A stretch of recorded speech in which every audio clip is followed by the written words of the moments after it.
So I'm riding big Apache 16.2 John Mule. Real ranchy, really hold the rope good, really pulls off the horn strong. So part of it, when you get one and you're working on, especially something that's got a good handle on it, sometimes it's a matter of them understanding how much pressure you're putting on versus how much pressure it takes to respond, and trying to get a blend of communication between what you're wanting and what they're expecting. If somebody else rode them first and put a handle on them, they might not rode exactly like you did, and if they didn't ride exactly like you did, you have to start kind of explaining what you want and what you're willing to do, and trying to adjust between the two of them and let them learn that dialect that you have. So with this one, the guy that trained it, he's a big Indian guy, real handy, but he rides apparently a little more aggressive than I do. And so like the back where the saddle is, things really got a good sit down. But in the process, he's also got the hide taken off his back where the saddle was bridging across from using a horse saddle or whatever versus a mule saddle. And so no doubt that aided in him stopping hard because his back was hurting. So anyway, so it's down to the meat. So we're doctoring that, got that healing up a little bit, no hair. So I'm trying to use a bigger pad and make sure my saddle fits and stays off that spot. But at the same time, this one, he was used to, his mouth is good, real good mouth on him, okay? You sit back in the saddle, and no doubt he's already stopping. You don't have to touch the bit at all. So I like that. So there's a lot of really good stuff that the guy did, but a little bit more spur than what's probably necessary. So what I'm wanting to do is get him to respond off my calf. So like say I want to go to the left. What I've got to do, I've got to wait without kicking hard. I've got to wait until I get that reaction of this nice slow spin. I don't need him popping around and bicycling over, jumping around, pop, pop, pop. I just want him to start circling around. He gets smooth, you'll get speed.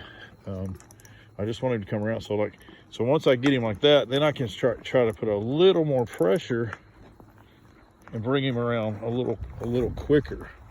But if he's coming around like this, where he steps left, steps right, steps left, steps right, and he's not crossing over clean like that, and there's no point in going faster till he learns to get that crossover. Otherwise you get like a hopping effect.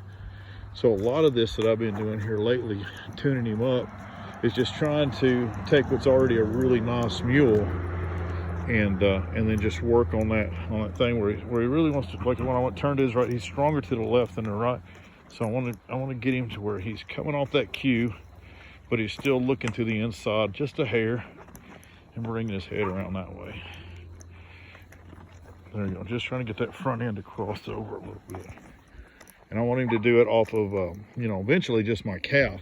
So I don't want to have to actually hit him with the spur. So what I'm trying to do is just take my rowel and actually, I don't know if you guys can see this here, but when I ask him to go left, instead of kicking, I'm just lifting that rowel so that it's real subtle. And I just let that rowel roll up like it should be, and not actually, I don't want to like this kind of, which, see, as soon as I do that, see, he starts wanting to react because that's what he's used to, is being kicked with it. I don't want to kick him with it, so I want to just ask him and let him know that if he'll just go this way, I'll just roll that up. And then the faster that I roll it, and see, the faster he'll step. So if I need him to go fast, I'll just roll it quicker, without having to kick. So eventually, just the harder I squeeze my calf, without that, he should start coming around. And if he don't, see, then I'll just tip my toe down and let that rowel roll a little bit. There we go. See that's getting that reaction. All I'm doing is letting it just roll that rowel a little bit. That way he'll get lighter and lighter and more sensitive. Okay. So let's say I'm going this way and I just want to work my 180s. So I get right here and I want to turn. I'm just going to let that. Good. And then we'll walk him back out. Switch hand here a little bit. Same thing when I go back to the right. So I'm just going to roll that rowel and just do like a quick 180 there.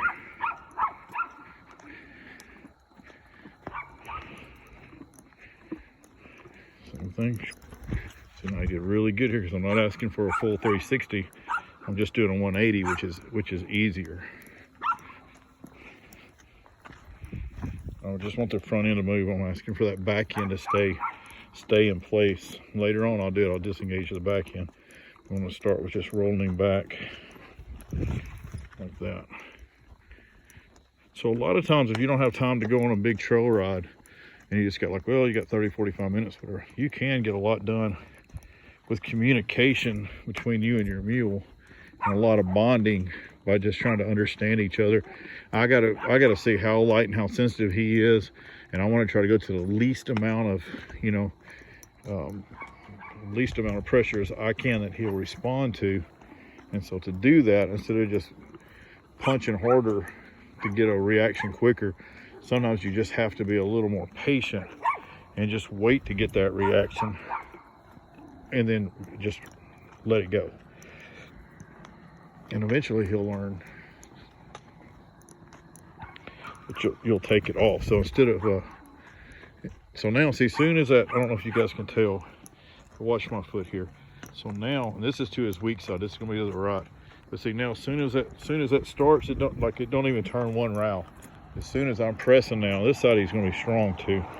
Let me switch where you can see it better. Okay, so we're riding around here, and watch my foot here. As soon as my foot touches now,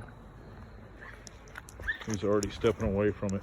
And that's so light, I can barely feel it. But the row's not even turning now. Okay, let's go back that same direction here. So watch this right here, look at this.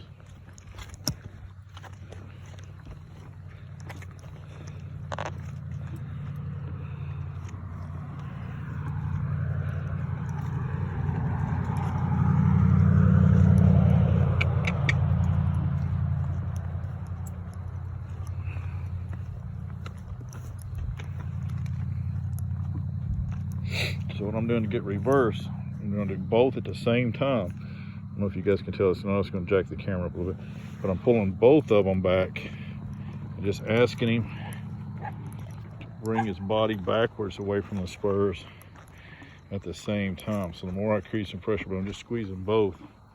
So if I squeeze this one, I'm going to get this reaction. If I squeeze this one, I'm going to get this reaction. But if I squeeze both, then I'm going to get that reaction.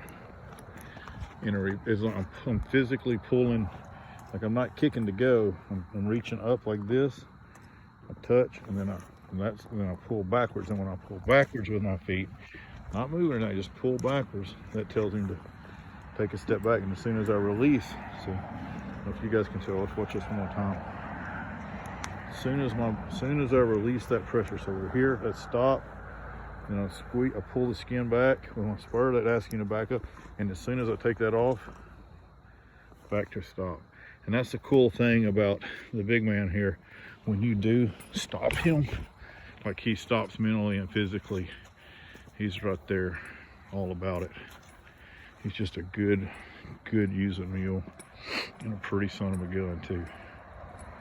He doesn't get spun up. He does his lesson. He just does it right.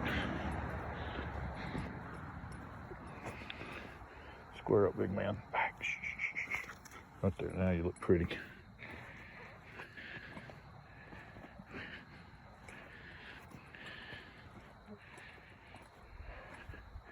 That is Apache 16.2. Dang nice mule. Getting better and better every day.